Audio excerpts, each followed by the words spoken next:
Flo Lambeau and Chuck Nassau had just begged Kevin to forgive their rudeness after finding out he was the CEO of Williams Media.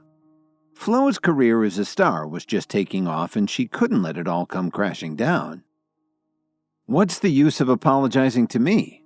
It's not like I'm the one who wanted to take pictures with you anyway." Kevin only wanted to teach Flo Lambeau a lesson. He didn't want to completely destroy her. After all, the company had already invested a lot in her career. Flo Lambeau instantly understood what Kevin meant. She quickly ran over to Nicole and took her by the hand. "I'm so sorry. I was being really impulsive earlier and kind of lost control. I apologize, and I hope that you can somehow forgive me." Seeing Flo's change of heart, Nicole felt a whole lot better. But for a moment she didn't know what to say and hesitated a little, which Flo misunderstood as a rejection. "I'll tell you what. You can be like my adopted sister.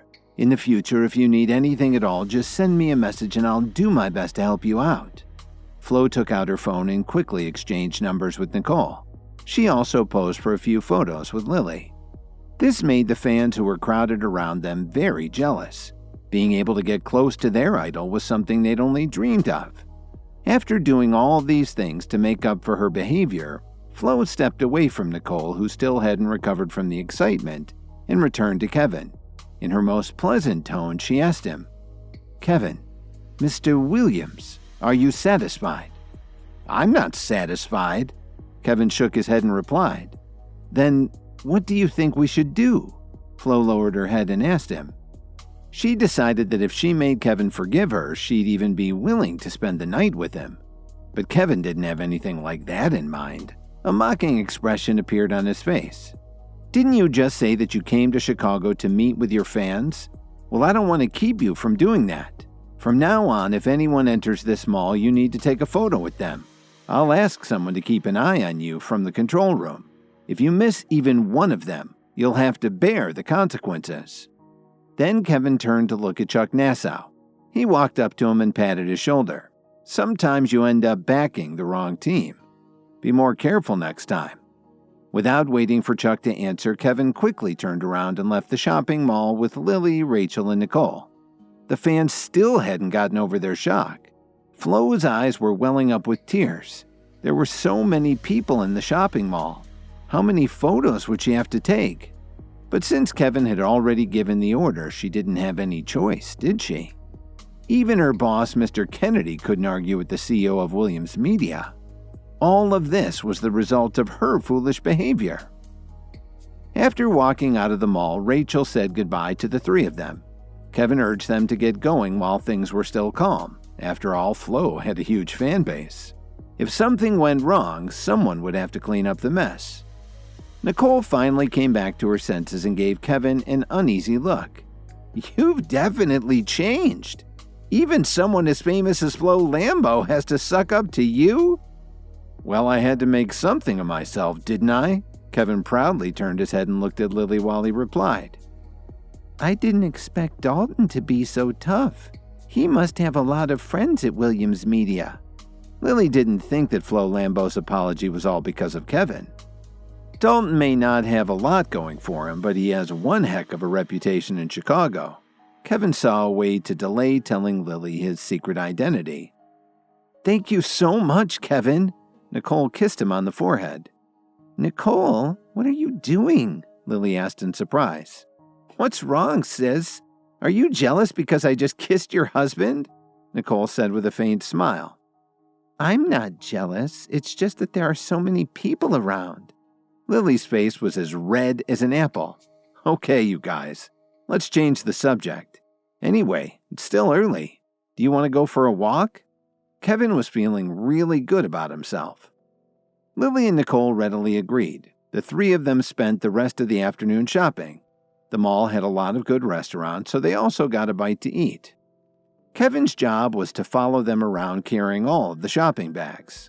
Then they went to a movie.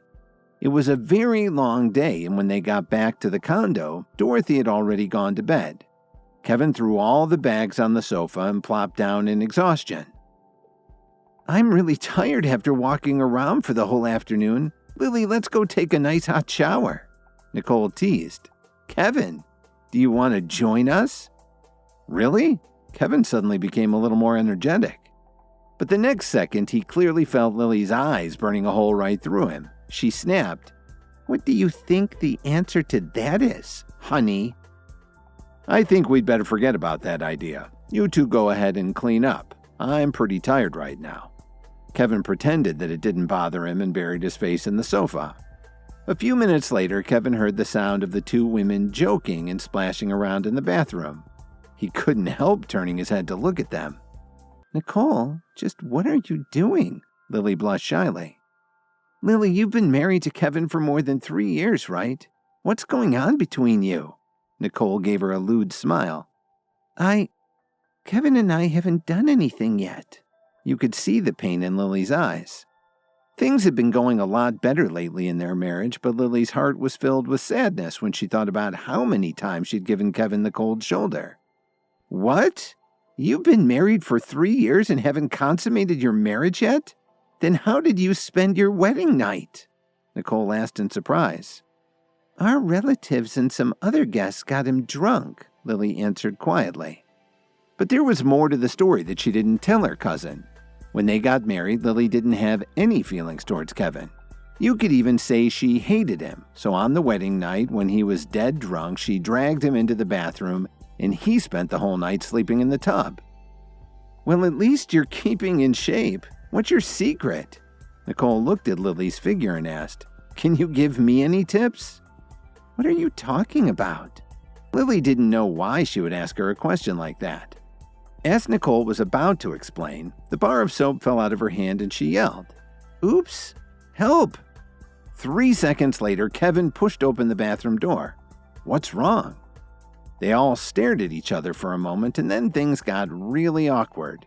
Lily instinctively cried out in shock. Kevin was petrified and didn't know what to do. His heart skipped a beat and he stammered, I thought I heard..." "What are you looking at? Hurry up and get out." As Lily said this, she grabbed a towel and covered herself in a panic. Nicole burst out laughing. "Well, I guess we're even now." How could Kevin still think about bickering with Nicole? He hurriedly closed the bathroom door and headed back to sit down on the living room sofa. While he was recovering from the excitement, his phone suddenly rang. It was Professor Murdock. "I wonder how she reacted to the pills," Kevin wondered as he picked up the phone. "Hello, Professor Murdock. Have you had a chance to rest?" Kevin asked her casually. "Not yet, but I'm calling about something else." Hi, Kevin here. If you're wondering what happens next, then stay tuned on the Pocket FM Universe channel for more episodes.